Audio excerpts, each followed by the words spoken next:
নমস্কার। আজকে আমি সিনারিয়া মেরিটিমা এই হোমিওপ্যাথিক মেডিসিনটি সম্পর্কে আলোচনা করব। এই মেডিসিনটা ক্যাটারাক্ট বা চোখের ছানির চিকিৎসার একটা অত্যন্ত গুরুত্বপূর্ণ হোমিওপ্যাথিক মেডিসিনটা সম্পর্কে বিস্তারিত আলোচনা থাকছে। তার আগে এখনও পর্যন্ত যেসব প্রিয় ভিউয়ার্স চ্যানেলটি সাবস্ক্রাইব করেননি তারা অবশ্যই চ্যানেলটি সাবস্ক্রাইব করুন এবং চ্যানেলের সঙ্গে থাকুন।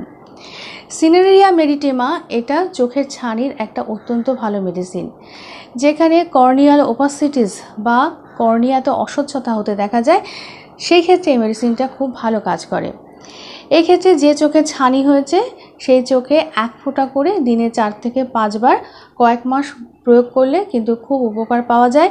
অনেকের ক্ষেত্রে কিন্তু ছানিটা ঠিক হয়ে যায়। আবার অনেকের ক্ষেত্রে এই মেডিসিনটা বাহ্যিকভাবে প্রয়োগের সঙ্গে সঙ্গে কনস্টিটিউশনাল বা লক্ষণ অনুসারে হোমিওপ্যাথিক মেডিসিন এটা ইনটেক করতে হয় বা খেতে হয়। এই কারণে অবশ্যই সরাসরি চিকিৎসকের সঙ্গে পরামর্শ করে এই মেডিসিনটা ব্যবহার করা প্রয়োজন। অথবা আপনার যদি এই ধরনের সমস্যা থাকে তাহলে আমার হোয়াটসঅ্যাপ নাম্বারেও কিন্তু আপনারা আপনাদের সমস্যা জানিয়ে চিকিৎসা নিতে পারেন। এছাড়া এই মেডিসিনটা চোখে আঘাত লাগলেও এটা ব্যবহার করা যাবে। এটা মাইল্ড কনজাংটিভাইটিস হলে ব্যবহার করা যাবে, চোখে কোনো ইনফেকশান হলে ব্যবহার করা যায়।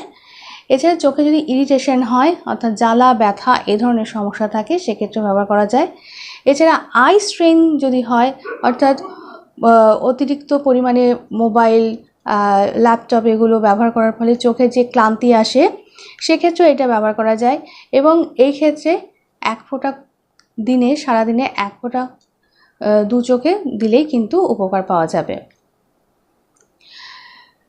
তো আজকে আমি সিনারিয়া মেরিটিমা সম্পর্কে আলোচনা করলাম।